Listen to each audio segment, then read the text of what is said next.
को शगुन देने के लिए जाना है। अरे माँ आ गए, बस चलिए, गाड़ी तो कब की तैयार है। भैया, आप सब लोग भाभीियों को शगुन देने के लिए जा रहे हैं, मैं भी चलूं क्या? जब से आपका रिश्ता तय हुआ है, मैं एक बार भी अपनी होने वाली भाभीियों से नहीं मिली हूँ। अरे ये भी कोई बोलने की बात है, हम सब बाहर इंतजार कर रहे हैं, तुम जल्दी से तैयार होकर आ जाओ। तुम चारों का दिमाग तो नहीं खराब हो गया है? तुम चारों को अपना रिश्ता तोड़वाना है क्या, जो अपनी इस काली बहन को अपने साथ ले जा रहे हो? और तुझे कितनी बार कहा है कि जब तक ये शादी नहीं निपट जाती तो अपनी ये काली शक्ल लेकर अपने कमरे में ही बैठ। किसने कहा तुझे बाहर आने के लिए? माँ ये आप कैसी बातें कर रही है? किंजल हमारी इकलौती बहन है, अगर वो हमारी शादी में नहीं रहेगी तो कौन रहेगा? ऐसी बात है तो ठीक है, अगर ये काली इस शादी की किसी भी रस्म में शामिल हुई तो मैं तुम चारों की शादी में नहीं आऊंगी। अब खुद ही सोच लो कि अपनी शादी में अपनी काली बहन को बुलाना चाहते हो या तुम चारों को जन्म देने वाली इस माँ को। नहीं नहीं माँ, ये आप क्या कह रही हैं?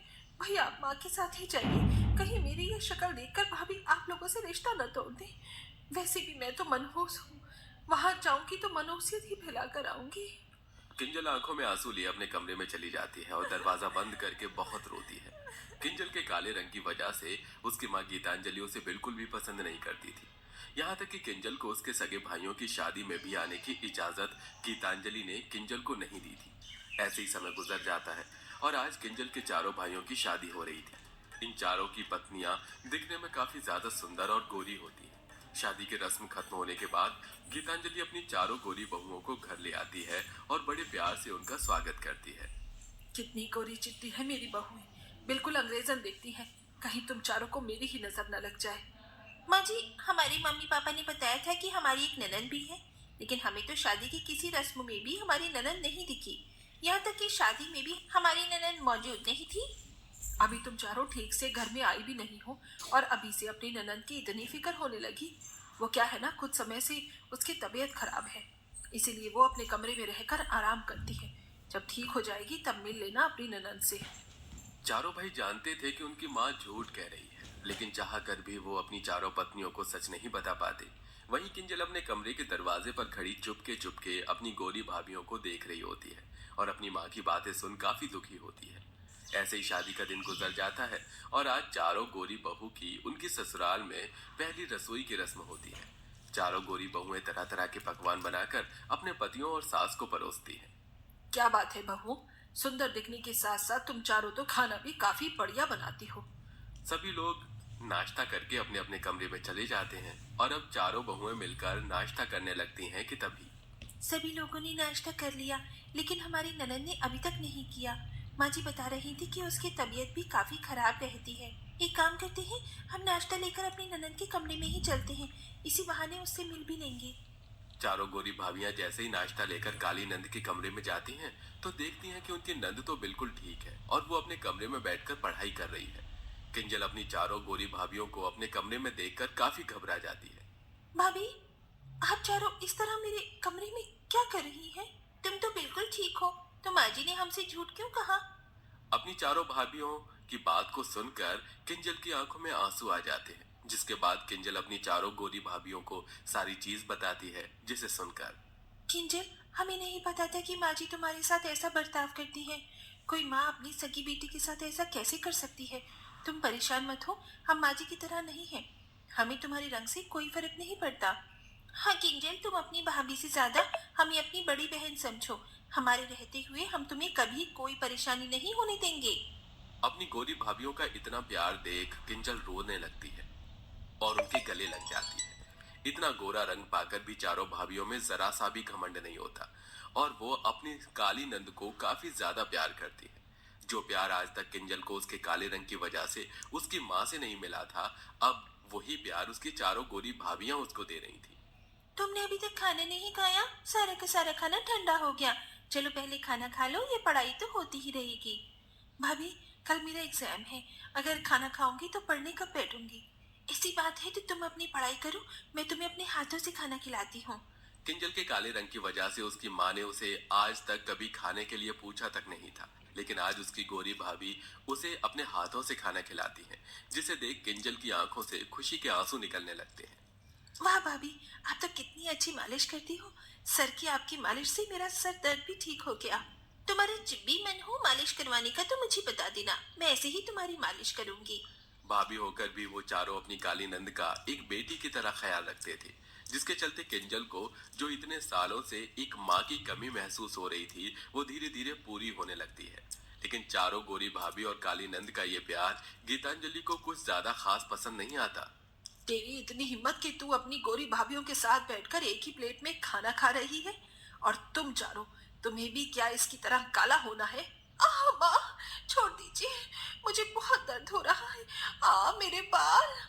माँ जी, सगी माँ होकर आप अपनी खुद की बेटी के साथ सिर्फ उसके काले रंग की वजह से ऐसा बर्ताव कर सकती हैं? छोड़िए इसे। मैं तो तुम्हें सिर्फ तुम्हारी भलाई के लिए बता रही हूँ। अगर इस काली मनहूस के साथ रहोगी तो इसकी तरह ही काली हो जाओगी। माँ जी, आप तो पढ़ी लिखी हैं, फिर भी ऐसी गवार और जाहिल वाली बात कैसे कर सकती हैं? अगर किंजल के साथ रहकर काले होते हैं तो कोई बात नहीं। रूहानी किंजल के बालों को गीतांजलि के हाथों से छुड़वाती है और किंजल को कमरे में लेकर चली जाती है। चारों गोरी बहू अपनी इकलौती काली नंद को अपने साथ मूवी, शॉपिंग और बाहर घूमने के लिए ले जाती थी, जो गीतांजलि को बिल्कुल भी पसंद नहीं था। भाभी ने मुझे कितना सुंदर टॉप दिलाया है, अब तो मैं कल इसे ही पहनूंगी। अपनी चारों गोरी भाभीियों के दिलवाए हुए टॉप को लेकर किंजल काफी खुश होती है कि तभी गीतांजलि किंजल के कमरे में जाती है और उसके हाथ से उस टॉप को छीनकर फाड़ देती है। तुझे क्या लगा कि अब तेरी भाभी आ गई है तो तू खुश रहने लगेगी? मेरे जीते जी मैं ऐसा कभी नहीं होने दूंगी। अरे मेरा बस चलता तो मैं तुझे पैदा करते ही मार देती। एक बात कान खोलकर सुन ले, मुझे तुझसे नफरत है और नफरत कभी खत्म नहीं होगी। जिस माँ की कोख में 9 महीने रहकर किंजल ने जन्म लिया था, उस माँ की ऐसी कड़वी बातें सुन किंजल के लिए किसी जहर से कम नहीं होती। किंजल के लिए उसके चारों गोरी भाभियां अपनी सास को काफी समझाती हैं, लेकिन गीतांजलि के स्वभाव में कोई बदलाव नहीं आता।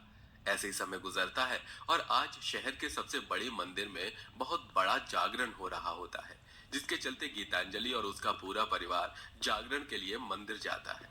हे भगवान, कितनी भीड़ है यहाँ पर। ऐसा लग रहा है कि सारा शहर ही उठकर जागरण में आ गया है। ऊपर से इन चारों ने भी इस काली को भी जागरण में बुला लिया। मेरा बस चले तो मैं मंदिर के बगल में बनी इस नदी में इस कलमुही को धक्कर डुबा कर मार दूं। भगवान, इस काली से हमेशा हमेशा के लिए मेरा पीछा छुड़वा दो। गीतांजलि जैसे ही हाथ जोड़कर भगवान से ऐसी प्रार्थना करने लगती है कि तभी सीढ़ियों पर खड़ी गीतांजलि ज्यादा भीड़ होने की वजह से खुद ही मंदिर के बगल में बनी नदी में गिर जाती है। इस नदी में सिर्फ पानी ही नहीं बल्कि काफी बड़े बड़े मगरमच्छ भी होते हैं। कोई बचाओ मुझे, बचाओ, मैं डूब रही हूँ, कोई बचाओ। अरे कोई तो इस औरत की मदद करो। देखो नदी में कितने बड़े बड़े मगरमच्छ हैं, कहीं ये मगरमच्छ इस औरत को ना खा जाए। नदी में मगरमच्छ होने की वजह से कोई भी गीतांजलि की मदद नहीं कर पा रहा था। तभी अपनी माँ को डूबता हुआ देख किंजल बिना कुछ सोचे समझे उस मगरमच्छ से भरी नदी में कूद जाती है और अपनी माँ को तैरकर नदी के किनारे तक ले आती है, जिससे गीतांजलि तो बच जाती है, लेकिन कुछ मगरमच्छ किंजल पर हमला कर देते हैं। सभी लोग भागे भागे नदी के किनारे जाते हैं और किंजल को अस्पताल लेकर आते हैं। डॉक्टर के ट्रीटमेंट करने के बावजूद भी किंजल बहुत देर तक बेहोश रहती है। माँ जी, आप जिस बेटी की काले रंग से नफरत करती थी, आज उसी बेटी ने अपनी जान पर खेलकर आपकी जान बचाई। अपनी गोरी बहू की ऐसी बातें सुन गीतांजलि को अपनी गलती का एहसास होता है। 2 दिनों बाद आखिरकार किंजल को होश आ जाता है। होश में आते ही किंजल सबसे पहले अपनी माँ के बारे में पूछती है। माँ, आप ठीक तो हो ना? आपको कहीं चोट तो नहीं लगी? मेरी बच्ची, जब तुझ जैसी बेटी किसी माँ के पास हो तो भला माँ को कुछ हो सकता है? मेरी बेटी, मुझे माफ कर दे। सिर्फ तेरे काले रंग की वजह से बचपन से लेकर आज तक मैं तुझसे नफरत करती रही। ना जाने मैंने तुझे क्या क्या कहा। मैं तो बस एक बार मरने वाली थी, लेकिन मेरी बातों ने तो तुझे कई बार मारा होगा बेटी। अपनी माँ को माफ कर दे माँ। अपनी माँ की बातें सुनकर किंजल कुछ नहीं कह पाती और सिर्फ अपनी माँ के गले लगकर रोती है, जिसे देख सभी की आंखों में आंसू आ जाते हैं। आखिरकार किंजल को उसकी माँ का